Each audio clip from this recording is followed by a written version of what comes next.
வணக்கம். நீங்கள் இணைந்து கொள்வது நியூஸ் போஸ்டின் மதிய நேர பிரதான செய்தியுடன். விரிவான செய்திகளுக்கு செல்லும் முன்னர் முதலில் தலைப்புச் செய்திகள். நடராஜா ரவிராஜின் கொலையுடன் தொடர்பில் 3 கடற்படை உறுப்பினர்கள் கைது. ஹெஜின் கொடுக்கல் வாங்கல் தொடர்பில் நிதியமைச்சின் முன்னாள் செயலாளர் பி ஜெயசுந்தரவிடம் விசாரணை. கிழக்கு மாகாணத்தை சேர்ந்த தொண்டர் ஆசிரியர்கள் மாகாண சபைக்கு முன்பாக ஆர்ப்பாட்டம். நைஜீரிய ஜனாதிபதி தேர்தலில் வெளியாகியுள்ள ஆரம்பகட்ட முடிவுகளின்படி ஜனாதிபதி குட்லக் ஜொனதன் பின்னடைவு. இனி விரிவான செய்திகள். தமிழ் தேசிய கூட்டமைப்பின் முன்னாள் பாராளுமன்ற உறுப்பினர் நடராஜா ரவிராஜின் கொலையுடன் தொடர்புடைய 3 சந்தேக நபர்கள் கைது செய்யப்பட்டுள்ளனர். கைது செய்யப்பட்டுள்ளவர்களில் ஒருவர் கடற்படையை சேர்ந்தவர் என போலீஸ் ஊடக பேச்சாளரும் உதவி போலீஸ் அத்தியட்சகருமான ருவான் குணசேகர தெரிவிக்கின்றார். ஏனைய 2 சந்தேக நபர்களும் கடற்படையின் முன்னாள் உறுப்பினர்கள் என போலீஸ் ஊடக பேச்சாளர் குறிப்பிட்டார். தடுப்பு காவல் உத்தரவின் பேரில் சந்தேக நபர்கள் விசாரணைக்கு உட்படுத்தப்படுவதாக அவர் கூறினார். 2006 ஆண்டு நவம்பர் மாதம் 10ஆம் தேதி பொரல்ல பகுதியில் இடம்பெற்ற துப்பாக்கி சூட்டில் நடராஜா ரவிராஜ் உயிரிழந்தார். 44வது வயதில் அவர் உயிரிழந்ததுடன் மனித உரிமைகள் தொடர்பான சட்டத்தரணியாகவும் அவர் கடமையாற்றினார். ஹெஜின் கொடுக்கல் வாங்கல் தொடர்பில் நிதியமைச்சின் முன்னாள் செயலாளர் பி ஜெயசுந்தரவிடம் பாரிய அளவிலான நிதி மோசடி விசாரணை போலீஸ் பிரிவினர் விசாரணைகளை முன்னெடுத்துள்ளனர். இது தொடர்பில் நியூஸ் போஸ்டுக்கு போலீஸ் ஊடக பேச்சாளர் உதவி போலீஸ் அத்தியட்சகர் ருவான் குணசேகர கருத்து தெரிவித்தார்.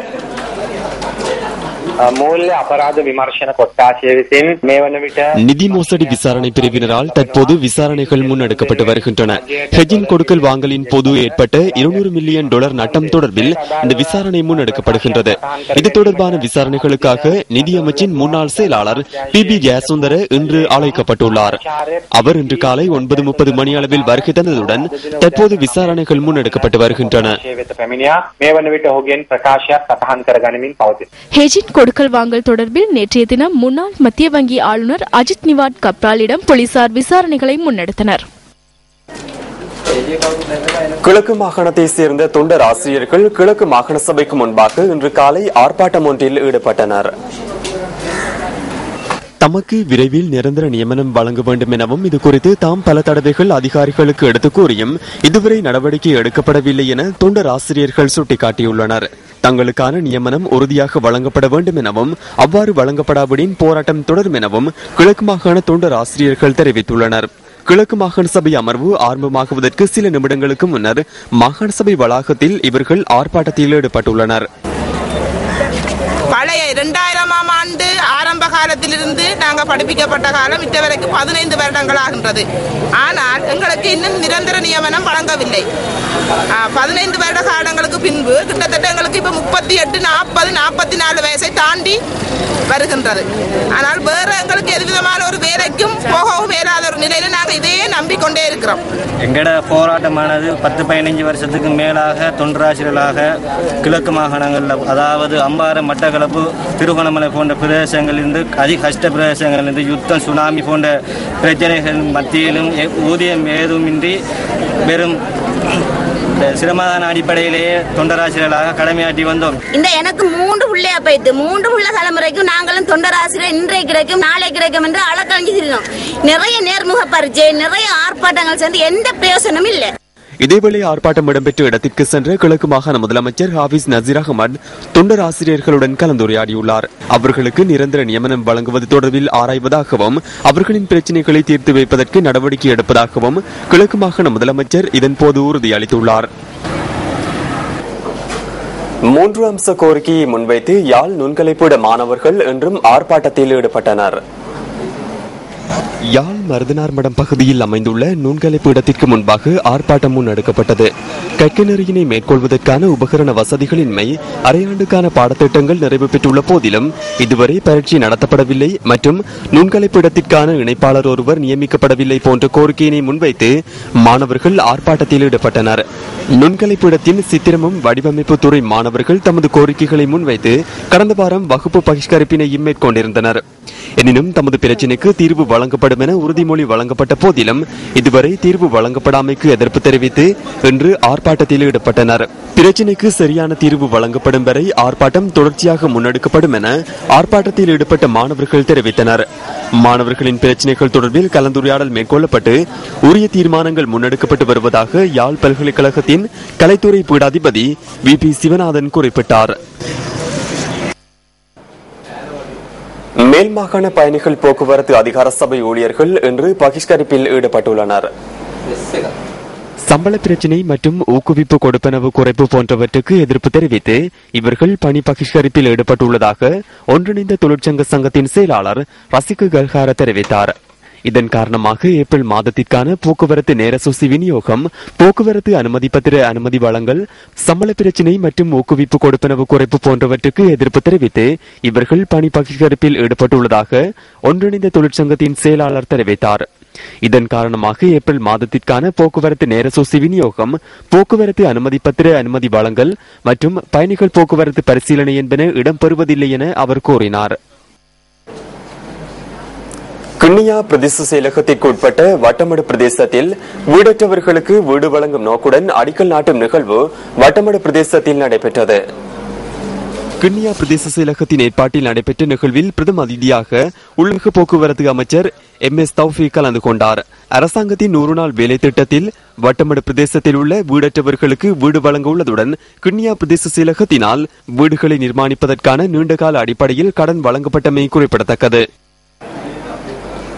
புத்தளம் முந்தல் பகுதியில் சட்டவிரோத மீன்பிடியில் ஈடுபட்ட 5 மீனவர்கள் கைது செய்யப்பட்டுள்ளனர்.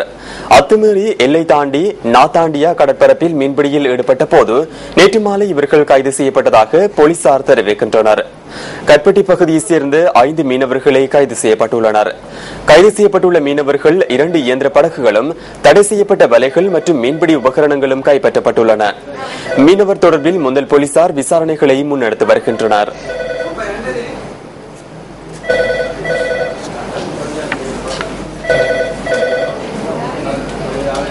தமிழரசு கட்சியின் ஆரம்ப கர்த்தாவான மறைந்த தலைவர் தந்தை செல்வாவின் 117வது ஜனன தினம் இன்றாகும். ஜனன தினத்தை முன்னிட்டு வவுனியா நகரில் அமைந்துள்ள அன்னாரின் உருவச்சிலைக்கு சிறப்பு விருந்தினராக கலந்து கொண்ட வடமாகாண சுகாதார அமைச்சர் ப. சத்தியலிங்கம் மலர் மாலை அணிவித்தார். நிகழ்வில் அரசியல்வாதிகள், பொதுமக்கள் உட்பட பலரும் கலந்து கொண்டனர். தமிழரசு கட்சியின் தலைமையகமான தாயகம் அலுவலகத்தில் சிறப்பு கூட்டம் ஒன்றும் ஏற்பாடு செய்யப்பட்டது. பிறக்கும் குழந்தைகளின் செவிப்புலத்தை உடன் பரிசீலனை செய்வதற்காக விசேட திட்டம் ஒன்றை முன்னெடுக்க சுகாதார அமைச்சு நடவடிக்கை எடுத்துள்ளது. இதற்காக விசேட உபகரணங்கள் பயன்படுத்த உள்ளதாக தேசிய வைத்தியசாலையின் விசேட வைத்திய நிபுணர் டாக்டர் சந்திரா ஜெயசூரிய கூறினார். ஆரம்பத்திலேயே குழந்தைகளின் செவிப்புலன் தொடர்பில் அறிந்து கொள்வதும் குறைகள் இருப்பின் அதற்கான சிகிச்சைகளை முன்னெடுப்பதுமே இதன் நோக்கம் என அவர் குறிப்பிட்டார். கண்டி தெவ்லகல பிரதேசத்தில் கூறிய ஆயுதத்தால் தாக்கி ஒருவர் கொலை செய்யப்பட்டுள்ளார். தனிப்பட்ட பிரச்சனை ஒன்றை அடிப்படையாக வைத்து இந்த சம்பவம் இடம்பெற்றுள்ளதாக போலீஸ் ஊடக பேச்சாளர் அலுவலகம் தெரிவித்துள்ளது. சம்பவத்தில் 21 வயதான இளைஞர் ஒருவர் உயிரிழந்துள்ளதுடன் கொலை செய்ததாக சந்தேகிக்கப்படும் 19 வயதான இளைஞர் ஒருவர் கைது செய்யப்பட்டுள்ளார்.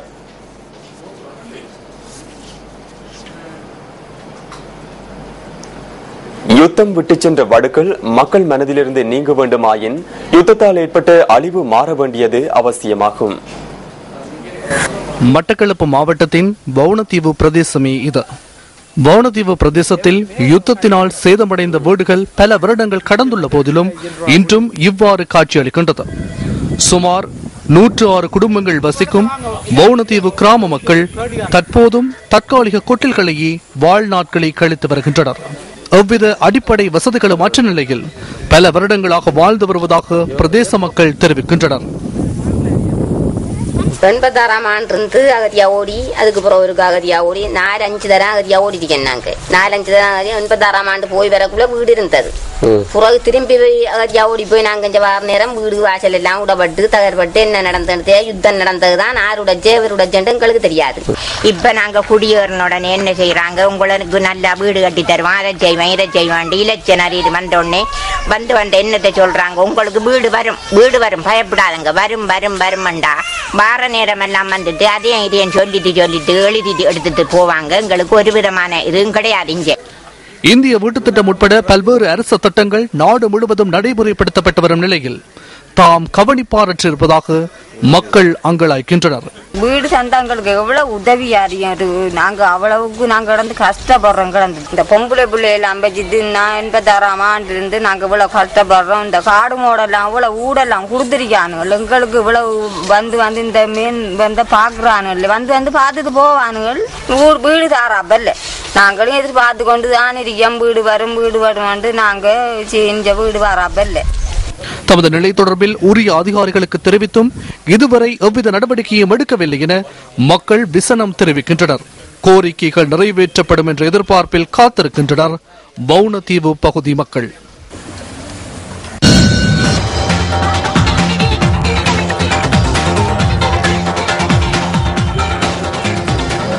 நைஜீரிய ஜனாதிபதி தேர்தலின் வெளியாகியுள்ள ஆரம்பகட்ட முடிவுகளின்படி ஜனாதிபதி குட்லக் ஜொனதன் பின்னடைவை எதிர்நோக்கியுள்ளார்.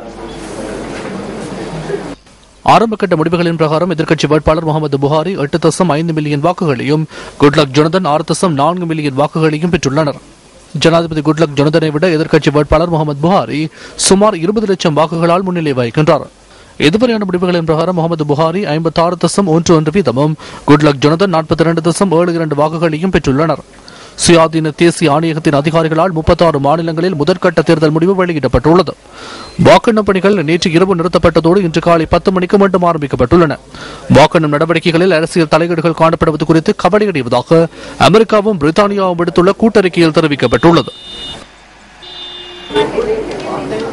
அல்ப்ஸ் மலைப்பகுதியில் விபத்துக்குள்ளான ஜெர்மன் விங்ஸ் விமானத்தின் துணை விமானி ஆண்ட்ரியாஸ் லூபிட்ஸ் தற்கொலை முயற்சிக்கு சிகிச்சை பெற்றுக் கொண்டுள்ளதாக விசாரணையாளர்கள் கூறுகின்றனர். லூபிட்ஸ் தனது விமானிக்கான உறுதிப்பத்திரத்தை பெற்றுக்கொள்ளும் முன்னரே இவ்வாறான நடவடிக்கைகளில் ஈடுபட்டுள்ளதாக விசாரணைகளில் தெரிய வந்துள்ளது.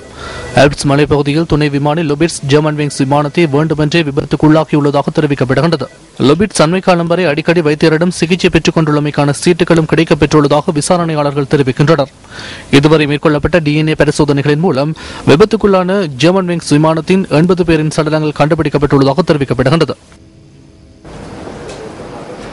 காஷ்மீரில் ஏற்பட்டுள்ள வெள்ளப்பெருக்கினால் கரையோர பகுதிகளைச் சேர்ந்த மக்களை பாதுகாப்பான இடங்களுக்கு உடனடியாக செல்லுமாறு அரசாங்கம் எச்சரித்துள்ளது.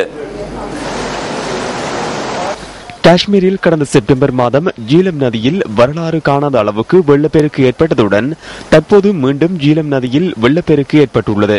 பெரும்பாலான கரையோர பகுதிகளை சேர்ந்த மக்கள் பாதுகாப்பான இடங்களை நோக்கி நகர்ந்துள்ளதாக இந்திய தகவல்கள் தெரிவிக்கின்றன.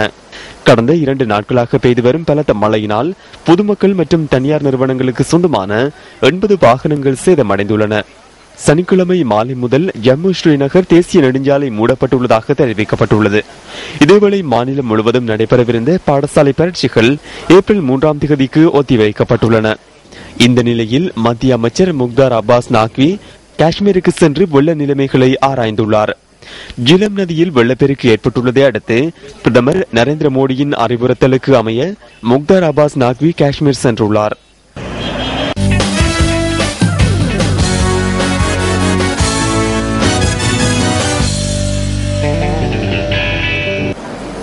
சர்வதேச கிரிக்கெட் போட்டிகளில் இருந்து தனது ஓய்வினை டேனியல் விட்டோரி உத்தியோகபூர்வமாக அறிவித்துள்ளார். இம்முறை உலகக்கிண்ண இறுதிப் போட்டிக்கு தகுதி பெற்ற திருப்தியுடன் தனது 18 ஆண்டுகால கிரிக்கெட் வாழ்வினை நிறைவுக்கு கொண்டு வருவதாக விட்டோரி தெரிவித்துள்ளார். உலகக்கிண்ண போட்டிகளில் கடந்த 6 வார காலமாக தமது அணி சிறந்த வெற்றிகளை பதிவு செய்துள்ளதாகவும் அது தொடர்பில் தமது அணி குறித்து பெருமை அடைவதாகவும் விட்டோரி மேலும் தெரிவித்துள்ளார். உலகக்கிண்ண போட்டிகளில் தமக்கு ஒத்துழைப்பு வழங்கிய நியூசிலாந்து அணித்தலைவர் பிரண்டன் மெக்கலம் மற்றும் பயிற்சியாளர் மைக் ஹெசன் ஆகியோருக்கு விட்டோரி நன்றி கூறியுள்ளார். நியூசிலாந்து அணி சார்பில் ஆக குறைந்த வயதில் கிரிக்கெட் போட்டிகளில் விளையாடும் வாய்ப்பை தனதாக்கிக் கொண்ட விட்டோரி அணி சார்பில் அதிக போட்டிகளுக்கு தலைமை தாங்கியவர் என்ற பெருமையையும் தம்பசப்படுத்தியுள்ளார். டெஸ்ட் போட்டிகளில் 4000 ஓட்டங்களுடன் 300க்கும் மேற்பட்ட விக்கெட்டுகளை கைப்பற்றிய வீரர் என்ற பெருமையை இந்தியாவின் கபில் தேவ் மற்றும் இயன் பொத்தம் ஆகியோருடன் விட்டோரி பகிர்ந்து கொண்டுள்ளார். ஒருநாள் கிரிக்கெட் போட்டிகளில் 305 விக்கெட்டுகளை கைப்பற்றியுள்ள டேனியல் விட்டோரி 31.71 என்ற சராசரியை தம்பசப்படுத்தியுள்ளார். இதேவேளை சர்வதேச கிரிக்கெட் பேரவையின் உலக அணிக்கும் டேனியல் விட்டோரி தலைமை தாங்கியுள்ளமை குறிப்பிடத்தக்கது.